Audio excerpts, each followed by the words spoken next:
دي رسالة اعتذار مني إلى معالي المستشار تركي آل الشيخ. بعد ما اختفى شوية ظهر وائل غنيم وبيعتذر للجمهور وقال سامحوني بطلت كل حاجة وهمشي كويس، واعتذر للمستشار تركي آل شيخ واتأسف على الهوا في فيديو، وطلب من المستشار تركي آل شيخ بالعفو والسماح ان هو يسامحه لوجه الله، واعتذر لكل الجمهور اللي كان بيتابعه وقال انا مريت بظروف قاسية، وقال انا مريت بظروف قاسية وده مش مبرر للخطأ اللي هو كان بيعمله، ولكن وعد الجمهور ان هو هيشوفه وائل غنيم بشكل جديد.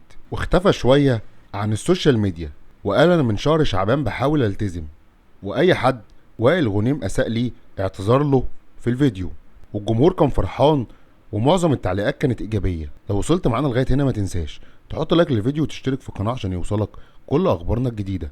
نشوفكم في فيديو جديد وخبر جديد. الترفيه والمستشار بالديوان الملكي السعودي حفظه الله ورعاه في طاعته.